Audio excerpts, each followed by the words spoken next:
Saya biasa aktif di media sosial, Facebook, Messenger, WhatsApp, Instagram juga.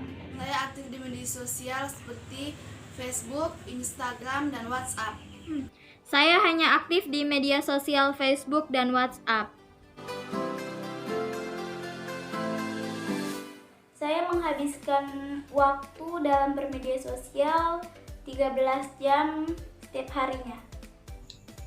Dalam penggunaan media sosial, saya menggunakan WhatsApp 3-4 jam.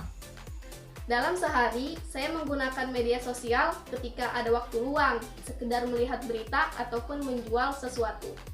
Berapa jam main media sosial sih? Biasanya kalau untuk WhatsApp 2-3 jam. Itu tuh kalau ada pembelajaran daring baru buka WhatsApp, atau enggak cuma kayak ngeliat story-nya teman aja baru ngabisin waktu di WhatsApp sih. Kalau habis dari WhatsApp lanjut ke Facebook. Lebih banyakan ngabisin waktu di Facebook sih, cuma kayak lebih enakan aja sih daripada Instagram. Mungkin karena teman-teman kita juga kan banyak yang berteman, jadi tahu juga lah beberapa info dari teman juga. Biasanya saya aktif di media sosial itu sekitar 4 jam. Dan itu juga hanya menonton video anime di Facebook. Kalau beranda Facebook, terus ngelihat kayak ada orang ngebagiin video anak bayi ngomong kalau makan telur rebus sebelum tengah malam atau jam 12 itu bisa menangkal corona. Kalau saya sendiri sih kayak nggak percaya, soalnya itu videonya anak bayi kayak kelihatan banget ngomongnya itu editan. Saya pernah bahkan sering melihat tentang berita hoaks, misalnya berita akan terjadinya hari kiamat dan menjual barang dengan harga murah dan lain-lain. Pernah seperti mendapatkan pulsa secara gratis dan membagikan kepada teman dan grup. Membagikan berita hoax pernah. Saat dikirimkan berita hoax tentang kuota gratis, saya langsung ikut membagikan juga, dan saya bertanya kepada teman saya apakah ini betul atau tidak. Mereka jawab tidak tahu. Saya langsung ikutan sebar saja. Gak pernah kalau saya. Pernah. Saya nggak pernah bagikan. Untuk saya sih nggak pernah bagikan berita-berita hoax, karena menurut saya sih nggak penting ya.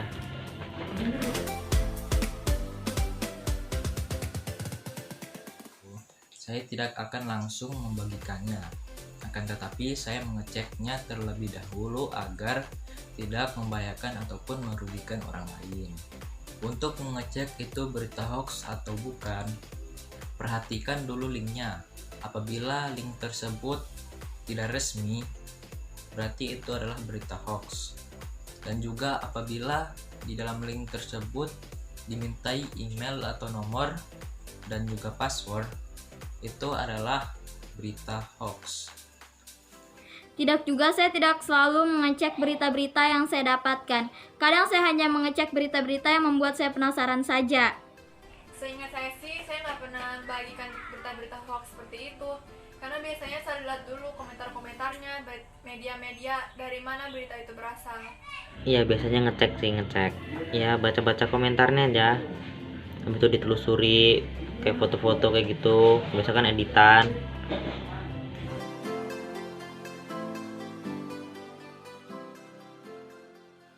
Pernah sih kalau dikasih tahu tapi ngeyel, nggak nentingin gitu. Jadi saya juga ya oke lah, bodo amat aja lah. Pernah, dan saya menegurnya agar tidak mengulanginya lagi. Terus misalnya akan saya lakukan, kalau ada teman saya yang begini itu, saya cuma tegur aja, terus saya bilang kalau belum pasti udah nggak usah dibagiin kayak gitu, takutnya kayak merugikan banyak orang sih.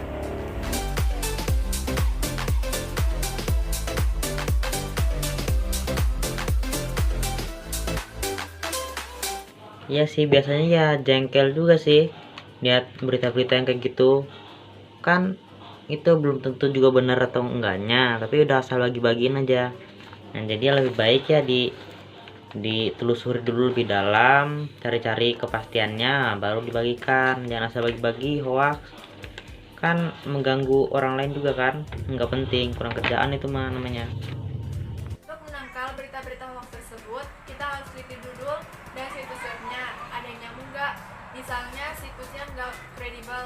Jangan sampai kita membagikan informasi palsu atau membahayakan. Cara membedakan berita hoaks dan fakta. Salah satu caranya adalah dengan melihat keaslian foto tersebut.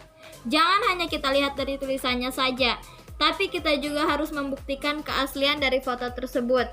Jangan-jangan foto itu diedit atau bahkan tidak ada kaitannya sama sekali dengan kejadian sebenarnya. Jadi, kita jangan mudah terpercaya dengan foto yang tidak jelas kebenarannya.